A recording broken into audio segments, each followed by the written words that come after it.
എൻ്റെ പേര് അഞ്ജിത. ഇതെൻ്റെ ഹസ്ബൻഡ് ശ്രീജിത്ത്, മോള് ധ്വനി. ഞാൻ 2019 ആദ്യമായിട്ട് കൃപാസനത്തിൽ വരുന്നത്. അന്ന് കൊറോണ കഴിഞ്ഞൊരു ടൈം ആയതുകൊണ്ട് ഉടമ്പടി ഒന്നും എടുക്കാൻ പറ്റത്തില്ലായിരുന്നു. ഞാൻ ഡിസംബർ മാസമായിരുന്നു വരുന്നത്. ഞാൻ ഇവിടെ വന്ന് പ്രാർത്ഥിച്ചിട്ട് പോയി. പിന്നെ രണ്ടാമത് വരുന്നത് 2020 ഏപ്രിൽ മാസമാണ്. അന്നാണ് ഞാൻ ആദ്യമായിട്ട് ഇവിടെ വന്ന് ഉടമ്പടി എടുക്കുന്നത്. ഞാൻ ഇവിടെ വരുന്നത് ഞങ്ങളുടെ മാരേജ് നടക്കാൻ വേണ്ടിയായിരുന്നു. അപ്പോൾ ഇവിടെ വന്ന് ഉടമ്പടി എടുത്തു. അതിൽ ഞാൻ 6 നിയോഗങ്ങൾ വെച്ചു. അതിലൊരു നിയോഗമായിരുന്നു ഞങ്ങളുടെ മാരേജ്. അങ്ങനെ ഉടമ്പടി എടുത്ത ഫലമായിട്ട് 2021 ഡിസംബറിൽ ഞങ്ങളുടെ മാരേജ് നടന്നു. അതിൻ്റെ കൂട്ടത്തിൽ തന്നെ ഹസ്ബൻഡ് അബുദാബിയിലായിരുന്നു മാരേജിന് മുമ്പ് വർക്ക് ചെയ്യുന്നത്. അത് ഞാൻ ഇവിടെ ഉടമ്പടി എടുത്തിരുന്നു ഹസ്ബൻഡിന് യൂറോപ്പിലേക്ക് ഒരു ജോലി കിട്ടാൻ വേണ്ടി. അന്നേരം ഞാൻ അതിൽ എഴുതിയിരുന്നു ഒരു ചിലവും കൂടാതെ തന്നെ അമ്മ മാതാവ് ഹസ്ബൻഡിന് ഒരു ജോലി നൽകണമെന്ന്. അപ്പോൾ അബുദാബിയിൽ ഹസ്ബൻഡ് ട്രാൻസ്പോർട്ടിലായിരുന്നു വർക്ക് ചെയ്യുന്നത്.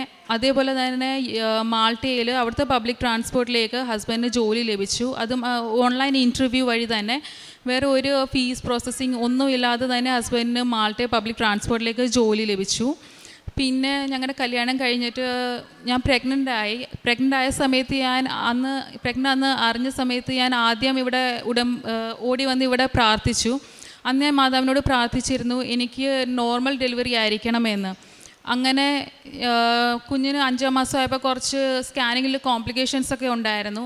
അപ്പോൾ ഒരു ഡോക്ടർ വേറെ ടെസ്റ്റിനൊക്കെ പറഞ്ഞു. പക്ഷേ എന്നാലും എനിക്ക് വിശ്വാസം ഉണ്ടായിരുന്നു ഞാനിവിടെ ഉടമ്പടി എടുത്തിട്ടുള്ളതുകൊണ്ട് ഒരു കുഴപ്പവും വരില്ല. അതുകൊണ്ട് ഞാൻ വേറെ ടെസ്റ്റിനും കാര്യത്തിനൊന്നും ഞങ്ങൾ പോയില്ല. അങ്ങനെ മോൾക്ക് ഒരു കുഴപ്പവും ഇല്ലാതെ 2022 ഒക്ടോബർ 6 മോൾ ജനിച്ചു. നോർമൽ ഡെലിവറി ആയിരുന്നു. അപ്പോൾ ഞാൻ ഉടമ്പടിയിൽ ഉണ്ടായിരുന്നു ആ സമയത്ത്. അന്നേരം എൻ്റെ ഉടമ്പടി ഒക്ടോബർ 10 കഴിയുമായിരുന്നു. ഒക്ടോബർ 20 ആയിരുന്നു മോളുടെ ഡേറ്റ് തന്നിരുന്നത്. എന്നാൽ ഒക്ടോബർ 6 തന്നെ എൻ്റെ ഉടമ്പടിയിൽ നിൽക്കുന്ന സമയത്ത് തന്നെ ഞാൻ മോളെ പ്രസവിച്ചു. നോർമൽ ഡെലിവറി ആയിരുന്നു. വേറെ കോംപ്ലിക്കേഷൻസും കാര്യങ്ങളും ഒന്നുമില്ലായിരുന്നു. പിന്നെ ഇവിടെ കിട്ടുന്ന ന്യൂസ് പേപ്പർ, ഞാൻ ഇവിടുന്ന് നേരത്തെ മാരേജിന് മുമ്പേ ഞാൻ ചെങ്ങന്നൂരായിരുന്നു എൻ്റെ വീട്, അവിടെ നിന്നായിരുന്നു വരുന്നത്. അന്നേരം ഞാൻ ഇവിടുന്ന് പോകുമ്പം ബസ് സ്റ്റേഷനിലും പിന്നെ ഹോസ്പിറ്റൽസിലൊക്കെ കൊടുക്കുമായിരുന്നു. പിന്നെ അതേപോലെ തന്നെ ഞാൻ പറ്റുന്ന സമയത്തൊക്കെ പുറത്ത് നമ്മുടെ റോഡ് സൈഡിലൊക്കെ അമ്മയും അച്ഛനൊക്കെ ഇരിക്കും, അവർക്കൊക്കെ ഫുഡ് വാങ്ങിച്ചു കൊടുക്കാറുണ്ട്. പിന്നെ നമ്മുടെ വീട്ടിലൊക്കെ ഈ അനാഥാലയത്തിൽ നിന്ന് വരുന്നവർക്ക് പൈസയായിട്ടായാലും ഡ്രസ്സസ് ആയാലും ഒക്കെ കൊടുക്കാറുണ്ട്. പിന്നെ ഹസ്ബൻഡ് യൂറോപ്പിലായതുകൊണ്ട് ടൈം ചേഞ്ച് ഉള്ളതുകൊണ്ട് ഇവിടുന്ന് പ്രെയർ ഞാൻ ഹസ്ബൻഡ് ഷെയർ ചെയ്ത് കൊടുക്കാറുണ്ട്.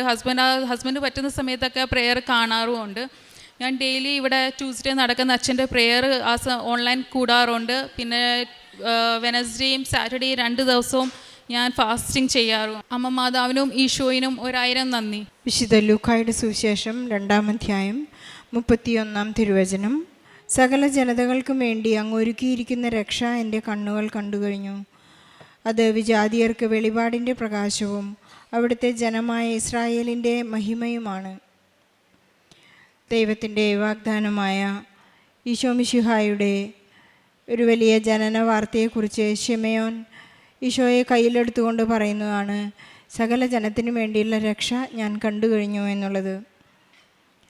നമ്മുടെ രക്ഷയ്ക്കായി ഈശോ ജനിക്കുകയും കുരിശിലേറി നമ്മുടെ പാപങ്ങൾ ക്ഷമിക്കുകയും നമുക്ക് ഉയർത്തെഴുന്നേറ്റുകൊണ്ട് നമുക്ക് രക്ഷ പ്രദാനം ചെയ്യുകയും ചെയ്തപ്പോൾ പരിശുദ്ധ അമ്മയോട് ഗബ്രിയേൽ മാലാഖ പറഞ്ഞിരുന്നു, നീ ദൈവത്തിൻ്റെ മാതാവാകാൻ പോകുന്നുള്ള മംഗളവാർത്ത കുരിശിൻ്റെ അടിയിലെത്തുവോളം പരിശുദ്ധ അമ്മ ആ രക്ഷയെ കണ്ടുകൊണ്ടാണ് കുരിശിൻ്റെ അടിയിൽ വീണ്ടും കാലിത്തൊഴുത്തു മുതൽ കുരിശിനടിയിലേക്ക് വരെ അമ്മ കാത്തു നിന്നത്.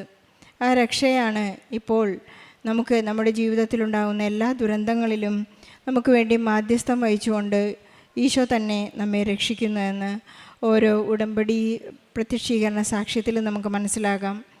അഞ്ജിതയും കുടുംബവും ജീവിത പങ്കാളിയോട് ഒത്തുവന്ന് കുഞ്ഞിനെ ലഭിച്ച ഒരു വലിയ സാക്ഷ്യവും അവരുടെ വിവാഹം നടക്കാനുണ്ടായിരുന്ന എല്ലാ തടസ്സങ്ങളെയും പ്രതിസന്ധികളെയും അവർ ഇവിടെ വന്ന് ഉടമ്പടിയെടുത്ത് പ്രാർത്ഥിച്ച് നല്ല ഒരു തീരുമാനത്തിലെത്തുവാനും നല്ല ഒരു വിവാഹ ജീവിതം അവർക്ക് നയിക്കുവാനും മുന്നോട്ട് കൊണ്ടുപോകുവാനും എല്ലാ കാര്യങ്ങളിലും ഈശോയുടെ അഭിപ്രായം ചോദിച്ചുകൊണ്ട് കമ്മ്യൂണിക്കേറ്റ് ചെയ്തുകൊണ്ട് എല്ലായ്പ്പോഴും പ്രാർത്ഥനയിലായിരിക്കുവാനും ഉടമ്പടി കണ്ടിന്യൂ ചെയ്യാനും സാധിക്കുന്നു എന്നാണ് അഞ്ജിതയ്ക്ക് ഇവിടെ ഏറ്റുപറയാനുള്ളത്.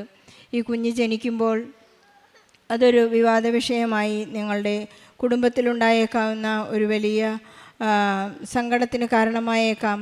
കുഞ്ഞൊരു പക്ഷേ ഡൗൺ സിൻഡ്രോമായി പോയേക്കാം എന്നുള്ള ഒരു റിപ്പോർട്ടായിരുന്നു അവർക്ക് കുഞ്ഞിൻ്റെ പ്രഗ്നൻസി ടൈമിൽ ഇവർക്ക് കിട്ടിയത്.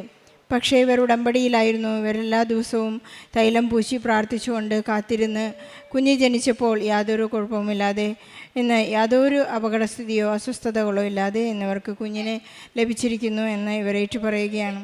നമ്മുടെ എല്ലാ ജീവിത പ്രതിസന്ധികളിലും നാം ഉറച്ചു നിൽക്കുകയും നമ്മുടെ വിശ്വാസത്തെയും വിശ്വസ്തതയെയും മാറ്റുരച്ച് നോക്കുന്ന എല്ലാ അവസ്ഥകളെയും തരണം ചെയ്യുവാൻ പരിശുദ്ധ ദൈവമാതാവിനോട് നാം പ്രാർത്ഥിക്കുകയും ചെയ്യുമ്പോൾ നമുക്ക് ഉടമ്പടിയിലൂടെ വിശ്വസ്തയോടെ വിശ്വാസത്തോടെ ദാർഢ്യത്തോടെ മുന്നോട്ട് പോകാനായി സാധിക്കും. അഞ്ജിതയ്ക്കും കുടുംബത്തിനും ലഭിച്ച എല്ലാ അനുഗ്രഹങ്ങൾക്കും നന്ദി പറഞ്ഞുകൊണ്ട് ഈശോയുടെ മിശിഹായുടെ വാഗ്ദാനങ്ങൾക്ക് യോഗ്യരാകുവാൻ പരിശുദ്ധ ദൈവമാതാവിനോട് പ്രാർത്ഥിച്ചുകൊണ്ട് നല്ല ഒരു കയ്യടിയോടെ സാക്ഷ്യം നമുക്ക് സമർപ്പിക്കാം. അത്യപൂർവ ദൈവാനുഭവങ്ങൾ ഇനി നിങ്ങൾക്കും സ്വന്തം. ഈ യൂട്യൂബ് ചാനൽ ഇതുവരെ സബ്സ്ക്രൈബ് ചെയ്തിട്ടില്ലെങ്കിൽ ഇപ്പോൾ തന്നെ സബ്സ്ക്രൈബ് ചെയ്യുക. ഈ വീഡിയോ ഇപ്പോൾ തന്നെ നിങ്ങളുടെ സുഹൃത്തുക്കൾക്ക് ഷെയർ ചെയ്തുകൊണ്ട് കർത്താവിൻ്റെ പ്രേക്ഷിതരാകുക.